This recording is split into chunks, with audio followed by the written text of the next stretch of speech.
Olá, sejam bem-vindos. Neste módulo nós vamos estar tratando sobre os hebreus, da série O Povo Escolhido. Os hebreus talvez tenham sido um dos povos mais interessantes e fascinantes da história da humanidade. Nunca foram um governo dominante, seus reinados, seus governos nunca foram muito duradouros. Eles eram levados escravos, cativos de quando em quando por impérios mais fortes, mais poderosos do que eles. Mas apesar disso, tiveram um impacto maior, mais profundo, mais abrangente na história da humanidade do que estes impérios, do que estes povos que os dominaram. Para entender um pouco melhor, vamos começar então na origem, entender como se formou, de onde veio esse povo. De acordo com as Escrituras, toda a raça humana provém de uma única mulher e de um único homem, do casal Adão e Eva. Também, de acordo com as Escrituras, houve um grande dilúvio sobre a terra, que naquele momento toda a raça humana foi exterminada, sendo preservado somente Noé e a sua família. Então, a partir disso, a partir da descendência de Noé, nós vamos entender então qual foi a origem dos hebreus. Então, no começo foi Adão e Eva, e eles geraram a Caim, depois a Abel, a Sete, e a Bíblia relata que eles tiveram outros filhos e filhas que a gente não vai comentar aqui agora. É uma história bastante contada. Caim, tem aqui a sua genealogia, ele matou Abel, que não teve filhos. E em Sete nós temos a descendência que nos leva a Noé. Então nós temos Enos, depois vai Enoque, Matusalém, Lameque e Noé. Vamos falar então a partir de agora de Noé e os seus descendentes. Então, aos povos e etnias identificados a partir do dilúvio, ressaltando que raça só existe uma, raça humana. Somos todos partes da raça humana, porém divididos em etnias. E o que é uma etnia? A etnia é o indivíduo que é associado com a língua, com a cultura, com a história, com a alimentação, com a religião, nem sempre associado com a genética ou a nacionalidade. Se a gente for lá em Gênesis 10, a partir desse capítulo, a Bíblia nos narra dos descendentes de Noé quais foram as etnias formadas a partir de então. Tábua das Nações, lá de Gênesis 10, nós identificamos os seguintes povos: os medo-persas, os filisteus, também os sírios, os frígios, os egípcios, os amorreus, os trácios, os caldeus, os elamitas, os citas, os cananeus, os hititas, os assírios, os gregos e os hebreus.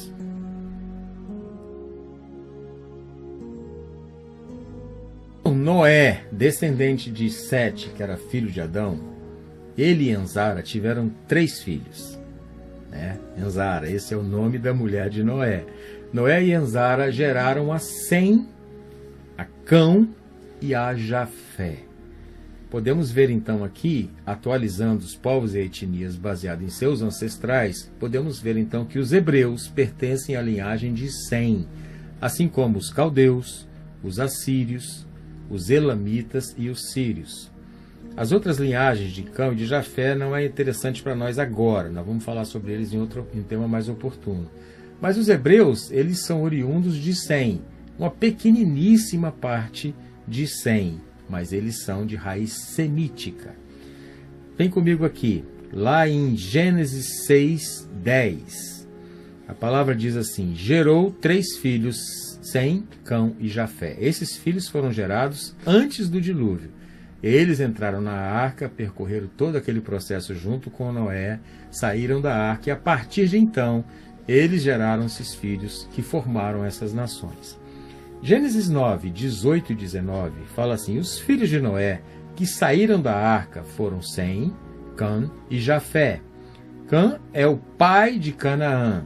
São eles os 3 filhos de Noé, e deles se povoou toda a terra. Também quero ler Atos 17, 26. E de um só sangue fez toda a geração dos homens, para habitar sobre a face da terra, determinando os tempos já dantes ordenados e os limites da sua habitação.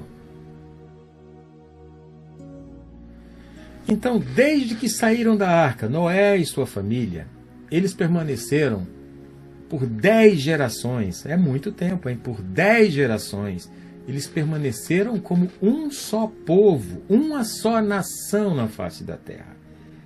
10 gerações, bastante tempo. E não somente um só povo, mas uma só cultura, os mesmos costumes, né? Não havia divisão nesse sentido. E também tinham uma única língua, um só idioma. Por 10 gerações, assim aconteceu. E não era plano de Deus. Deus queria que o homem se expandisse, se multiplicasse, fosse além fronteiras, ocupasse a terra. E contra a ideia de Deus, apareceu então Nimrod, um grande líder, que desafiou a Deus, que ele não queria espalhar o povo, porque ele queria dominar o povo, controlar o povo, subjugar o povo. E ele veio com essa ideia que tem um símbolo mais de independência de Deus, de construir uma torre gigante, chamada de Babel. Então a Torre de Babel começou a ser erguida no desafio a Deus do povo se espalhar. Não, nós vamos ficar aqui, e essa torre é o símbolo que, se novamente a terra vier a ser devastada pelas águas, a gente sobrevive. Então a Torre de Babel foi um desafio a Deus. E a gente sabe que Nimrod também edificou, além dessa Babel, que daí vem a Babilônia, ele edificou Ereque, Arcade e Calné. Ele realmente foi um líder poderoso e que dominava sobre muitos povos. O que Deus fez? Deus, percebendo isso, que o plano de se expandir estava sendo contido por essa torre, Deus destruiu essa torre e também fez com que os homens passassem a não se entender. Ele mesclou a língua, ele confundiu as línguas. Eu imagino, né? Vai eu com a minha imaginação, que tentavam se comunicar, mas não se entendiam e foram procurando, cada um seu par. Poxa, esse cara está falando algo que eu entendo. Caramba, você está me entendendo? Tô. E assim foi entre as pessoas, e os grupos começaram a se formar. Aqueles que se entendiam, aqueles que conseguiam se comunicar, e aqueles que não se comunicavam, estavam à parte. Então, quase que imediato, houve então a divisão no meio daquele... Uma nação, um povo, um costume, uma cultura, uma língua, já não era mais assim. Então, a partir dali, eles se espalharam em 70 nações. Do evento da Torre de Babel, da destruição da torre e da confusão das línguas, 70 nações se formaram desde aquele dia. A gente deu uma rápida pincelada aqui, podemos identificar então a origem semítica dos hebreus. Mas tudo, na verdade, começou com um homem chamado Abrão. Abrão, também da linhagem de Sem, que significa grande pai. Ou poderíamos dizer o chamado de Deus a Abrão. Também é outra forma da gente começar. Deus chamou este homem para constituir, para iniciar a linhagem que ele queria para trazer o Messias. Então um povo haveria de surgir de Abrão para trazer o Messias. É tremendo isso. A gente já está começando com a finalidade. A finalidade desse povo foi essa, e entre outras tantas. Mas para isso, antes disso, ele precisava de que esse homem não fosse só um grande pai, como era Abrão. Ele trocou o nome de Abrão para Abraão, que era pai de multidões. Então, de grande pai, ele passou a ser pai de multidões. A palavra nos diz isso em Gênesis 17, 5. E não se chamará mais o teu nome Abrão. Deus o chamou e vai falar, olha, vou trocar o teu nome, mas Abraão será o teu nome. A parte B do versículo, porque por pai de muitas nações te tenho posto. A gente deu um salto aqui, né? Tem muita coisa que aconteceu antes desse mudar de nome, nós vamos identificar. Mas eu só quero dizer o seguinte, Abraão é a nossa figura central aqui, quando vamos começar a falar dos hebreus. Porque Abraão foi considerado o primeiro hebreu. Dá uma olhada aqui então. Nós sabemos da linhagem já de Noé e Enzara, que foi Sem, Cão e Jafé. Sem teve 5 filhos: Elão, Assur, Arfaxade, Lude e Arã.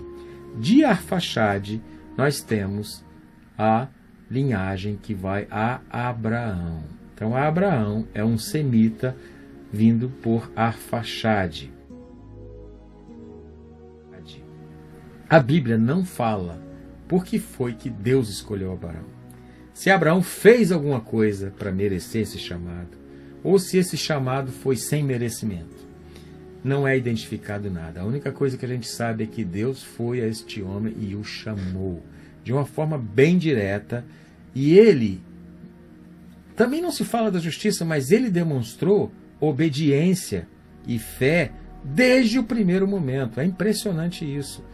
E aí a gente começa até a pensar, bom, mas Abraão deve ter tido então uma educação, né, nos caminhos do Senhor. Ele foi instruído nos caminhos do Senhor, para que quando Deus falasse, ele estivesse pronto para obedecer, pronto para fazer o que Deus pedisse. Teria fé e confiança nesse Deus. Mas não foi bem assim, não foi nada disso que aconteceu. Terá, o pai de Abraão, na verdade, ele era um fazedor de ídolo, era um produtor de ídolo.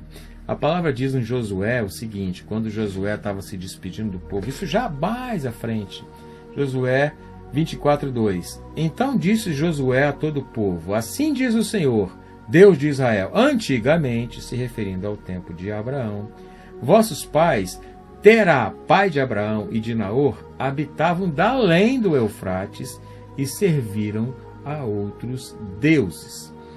Bom, então a gente está vendo aqui que a casa de Abraão não era lá uma casa de se aprender muito sobre o único Deus, o Deus Todo-Poderoso, o Deus que Abraão viria a ser amigo e servo.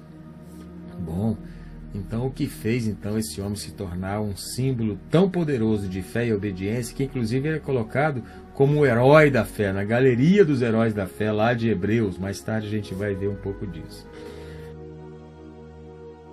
E como eu disse, Deus não dá muitos detalhes sobre quem era Abraão, né? Sua personalidade, suas características para esse chamado. Deus simplesmente fala: Abraão, sai da tua casa, do meio dos seus parentes e vai para uma terra que eu vou te mostrar. Um chamado bem inusitado, bem diferente. Abraão vivia em Ur, da Mesopotâmia, né? Uma cidade rica, próspera, e ele também era um homem próspero e rico. Então ele teria que largar todos os seus business, todos os seus negócios, todo o seu estilo de vida, levar a sua família junto, mas sair de perto dos seus parentes, de tudo que ele conhecia, de tudo que lhe era mais caro, para seguir o chamado desse Deus. E a promessa que veio com ele de que ele seria uma grande nação. A promessa realmente era forte, mas esse chamado inusitado e a experiência de um homem simplesmente ouvir essa voz, que não é pouco, ouvir a voz do Senhor e obedecer fielmente, cabalmente, totalmente a esse chamado. Dá uma olhada aqui, lá em Gênesis 12:1.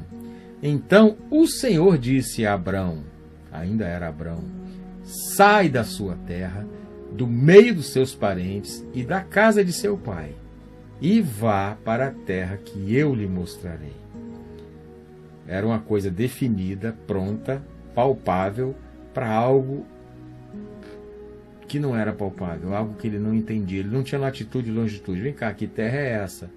Para ele pesar e avaliar se valia a pena. Não, você vai para um lugar que eu vou te mostrar. E esse homem obedeceu. Ele foi colocado no meio dos heróis da fé por uma razão muito poderosa, porque ele creu. E a Bíblia fala, e Abraão creu, e isso lhe foi imputado por justiça. É outra coisa que a gente vai dar tempo de ver. Mas a palavra prossegue: far-te-ei uma grande nação, e abençoar-te-ei, e engrandecerei o teu nome, e tu serás uma bênção. Uau, que palavra! Abraão, se você obedecer esse chamado, se você confiar em mim e sair do meio dos seus parentes, dessa terra que você é próspero, eu vou te fazer uma grande nação. Eu vou te abençoar, eu vou engrandecer o teu nome e você vai ser uma grande bênção. E prossegue: e abençoarei os que te abençoarem, e amaldiçoarei os que te amaldiçoarem. Em ti serão benditas todas as famílias da terra. Abraão, por onde você for, você vai estar carregando bênção e também maldição. Aqueles que te abençoarem, eu os abençoarei. Aqueles que te amaldiçoarem, deixa eles comigo. Eu vou cuidar deles também. Mas em ti serão benditas todas as famílias da terra. Era um super chamado.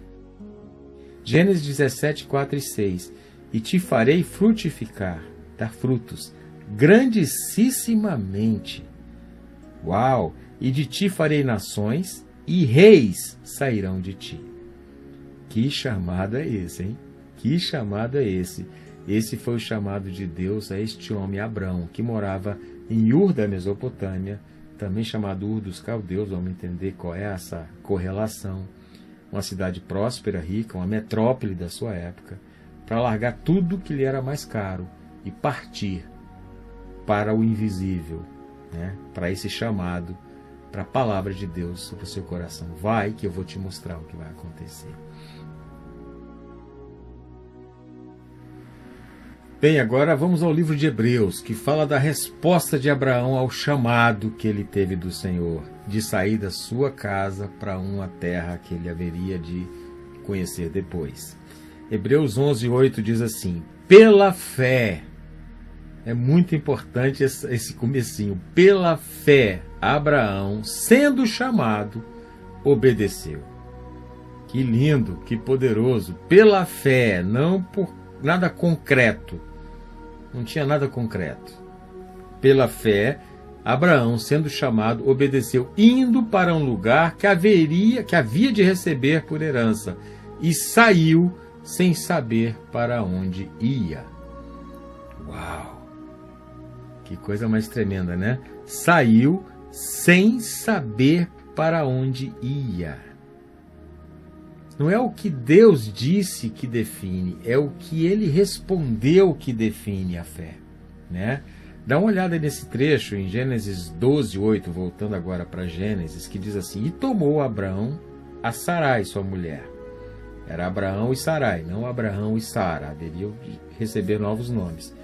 E a Ló, filho de seu irmão, e todos os bens que haviam adquirido, e as almas que lhe acresceram em Harã, e saíram para irem à terra de Canaã. E chegaram à terra de Canaã. Você prestou atenção aqui? Eles saíram para ir e eles chegaram na terra de Canaã. Ou seja, não foi algo que ficou no caminho, uma coisa que começou e não acabou. O que definiu a fé de Abraão é que ele saiu, Deus mandou e eu vou.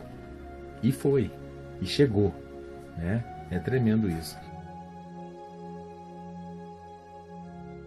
Naquela época, o meio de locomoção, o melhor que tinha por aqueles trechos era o camelo, tinha o burrinho e tinha o solado do sapato, que era o que era mais usado. Então, Abraão saiu daquele conforto de uma metrópole, 65 mil pessoas, ou 400 mil, de acordo com outros historiadores, mas uma baita de uma cidade. Até hoje, nos achados arqueológicos, você vê que a cidade era uma cidade bem estruturada, né? Uma infraestrutura enorme, uma cidade grande. Saiu daquele lá, ele tinha prosperidade ali, e foi viver uma vida nômade.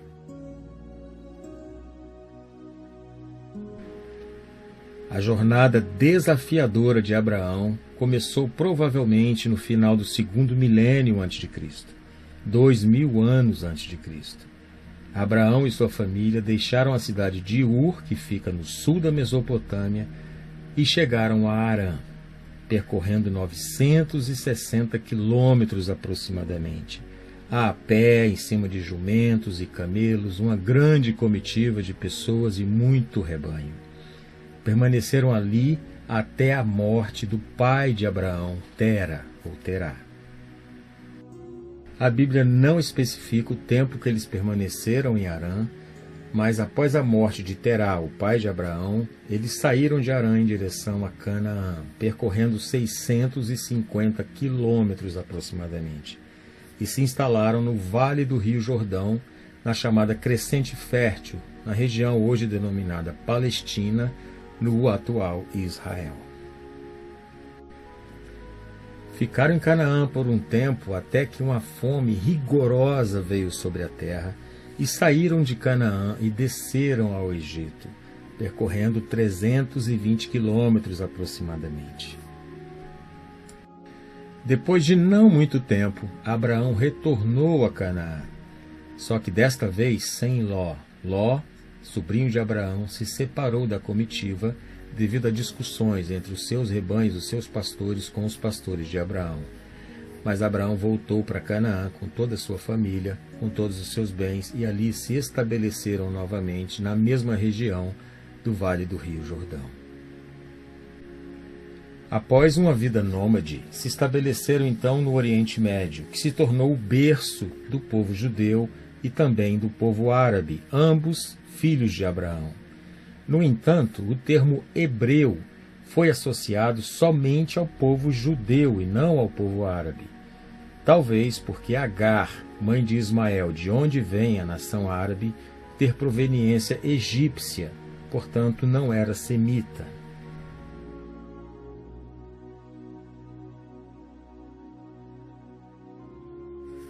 Uma pergunta que tem aparecido com a frequência até maior do que eu esperava é em relação ao uso do nome hebreu, do termo hebreu.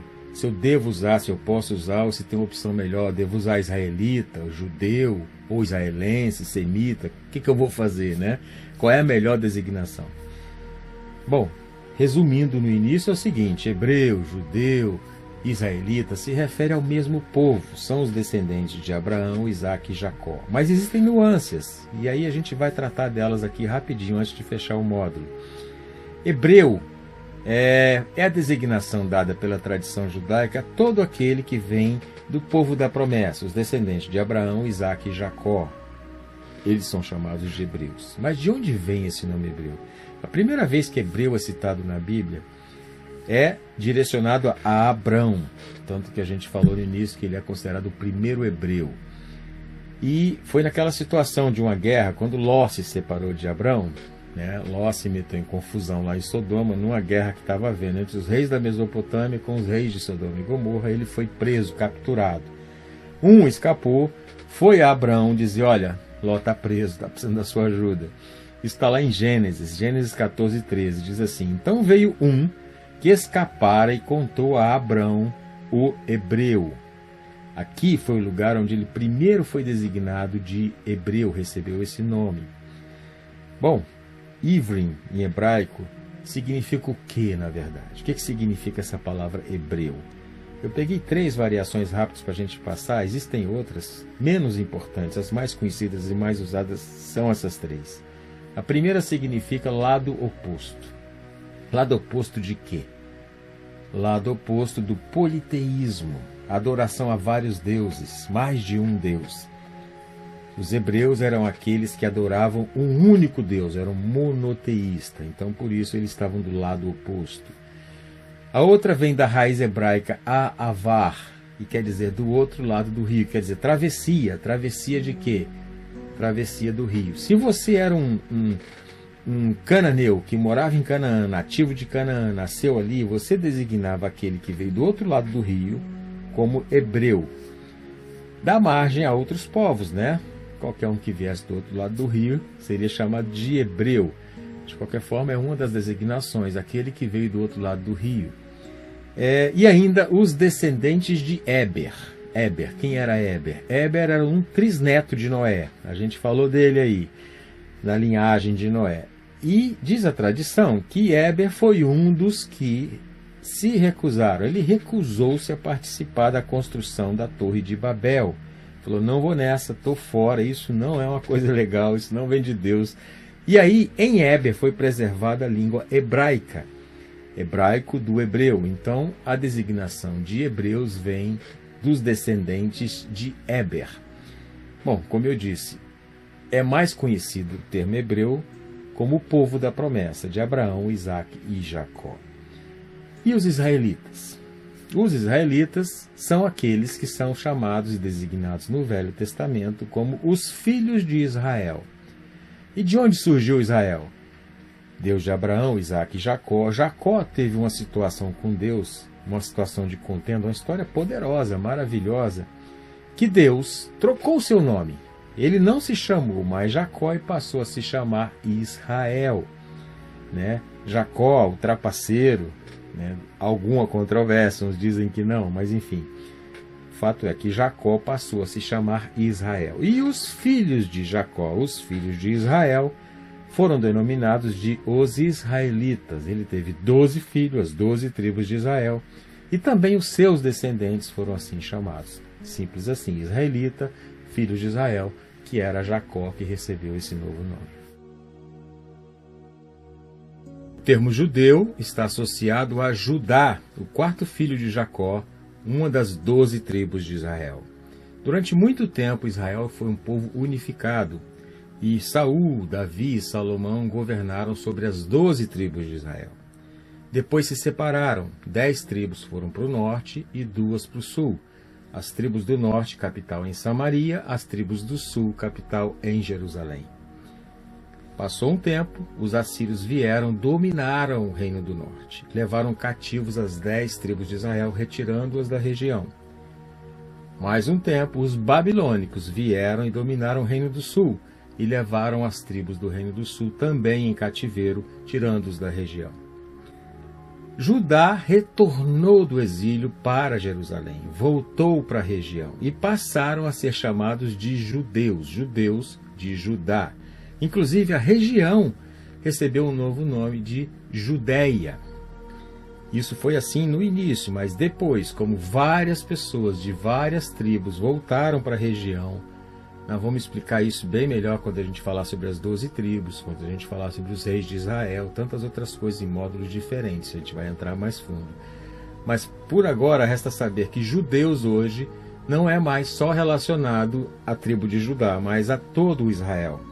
Ou seja, é o mesmo grupo descendente de Abraão, Isaque e Jacó, assim como são os israelitas, assim como são os hebreus.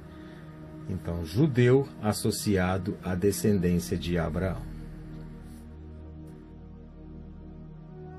Uma coisa importante em relação ao israelense, que é o termo usado hoje em dia para aqueles que vivem e moram em Israel, é que é perfeitamente possível você ser um israelense e não ser um judeu, e não ser um israelita, e não ser um hebreu.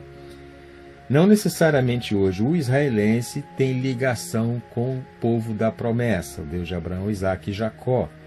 É simplesmente aquele que tem a cidadania de Israel, né? Ou porque casou com israelense, com um da terra, ou porque já morava lá. Tantas outras formas, né? Fato é que é perfeitamente possível haver um israelense fora do escopo do Deus da promessa. Então, israelense é um pouco diferente. Os outros termos se referem ao mesmo povo, à mesma característica do povo que veio da linhagem de Abraão, Isaque e Jacó. No desenrolar de toda a história, vê-se claramente, nitidamente, várias tentativas de destruição deste povo. Tentativas de apagar a sua imagem, apagar a memória deste povo da face da terra. Que tem essa história de fuga, de perseguição, de dor, de luta, de cativeiro, de exílio, de diáspora.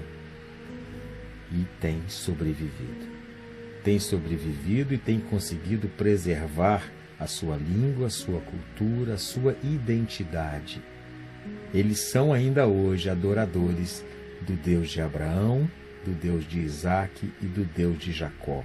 Não é coincidência, é cumprimento de palavra do Senhor, que se auto-intitula, que se autodenomina Deus de Israel, Deus de Abraão, Isaque e Jacó, que fala acerca de si mesmo que ele não dormita e nem dorme, o guarda de Israel.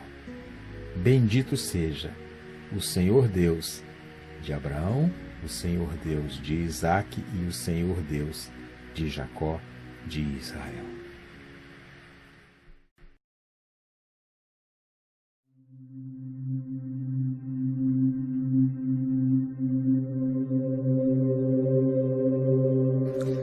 Assim abençoareis os filhos de Israel, dizendo-lhes: O Senhor te abençoe e te guarde. O Senhor faça resplandecer o seu rosto sobre ti e tenha misericórdia de ti. o Senhor sobre ti levante o seu rosto e te dê a paz.